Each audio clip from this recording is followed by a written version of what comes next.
This channel does not promote any violent, harmful, or illegal activities. All content provided by this channel is meant for an educational purpose only. এবারে সেই কীর্তিমান বিভাস অধিকারীর আরো এক কীর্তি। তিনি নিজেই police, আপনারা দেখেছেন দিল্লিতে নিজে একটা থানা টানা খুলে ফেলেছেন, এবার নিজেই বিচারকও হয়ে গিয়েছেন।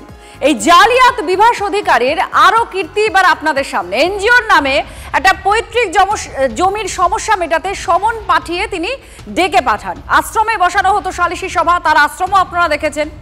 মামলার ভয় দেখিয়ে টাকা হাতানোই মূল লক্ষ্য ছিল জালিয়াত বিভাসের। স্বাধীনতা দিবস উপলক্ষে থাকছে বিশেষ অফার আদি ঢাকেশ্বরী বস্ত্রালয়, গড়িয়াহাট ট্রায়াঙ্গুলার পার্ক। ঠিক কি করা হতো, এই কীর্তি কিভাবে করতো বিভাস, আমরা জানবো। আমাদের সঙ্গে সুজয় আমাদের প্রতিনিধি আছেন সরাসরি। সুজয়, এই যে একের পর এক কীর্তি সামনে আসছে বিভাস অধিকারীর, এবার হচ্ছে এই নিজেই বিচারক হয়ে নিজেই সমন পাঠিয়ে জমি হাতিয়ে নিতেন, ঠিক কিভাবে এই চক্রটা চালাতেন, কি তথ্য? স্বাধীনতা দিবস উপলক্ষে থাকছে বিশেষ অফার আদি ঢাকেশ্বরী বস্ত্রালয়, গড়িয়াহাট ট্রায়াঙ্গুলার পার্ক।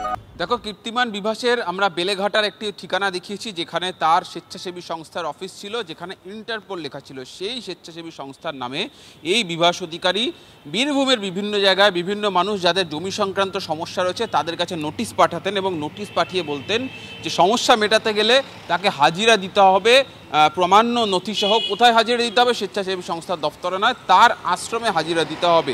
এবং যদি না সেই ব্যক্তি ওই নির্দিষ্ট সময় নির্দিষ্ট ঠিকানায় ওই আশ্রমে হাজিরা না দেয়, তাহলে কি হবে? তাহলে পাল্টা মামলা করা হতে হবে, মামলা জড়ানো হবে, এই হুঁশিয়ারি দেওয়া হতো। এবং সমস্তটাই কিন্তু এই যে আমরা নোটিশ দেখাচ্ছি সেই নোটিশেই লেখা থাকতো।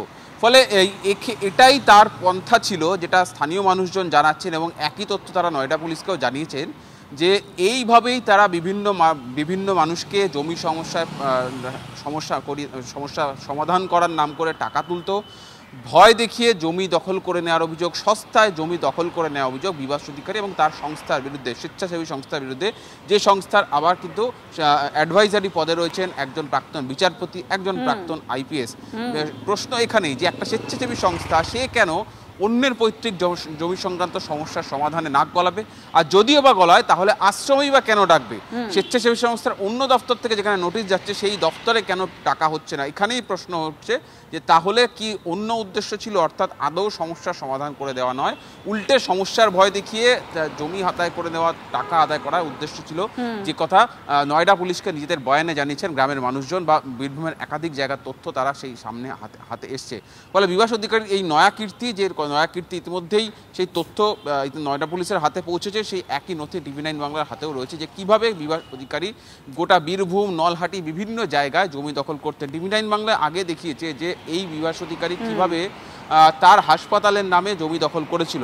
আর এবার কিন্তু সাধারণ মানুষের ব্যক্তিগত সমস্যার মধ্যেও ঢুকে পড়ার অভিযোগ এই বিভাস অধিকারীর বিরুদ্ধে। ফলে বুঝতেই পারছো যে থানা নয়ডায়। ধন্যবাদ সুজয়, আমাদের প্রতিনিধি জানাচ্ছিলেন যে এই বিভাস অধিকারীর একের পর এক কীর্তি কিভাবে আপনাদের সামনে আমরা তুলে ধরছি, কিভাবে তদন্তকারীদের সামনে এগুলো ফাঁস হয়ে আসছে। তার লক্ষ্য, তার উদ্দেশ্যই ছিল মানুষকে ঠকানো আর জমি দখল করা বা টাকা আদায় করা।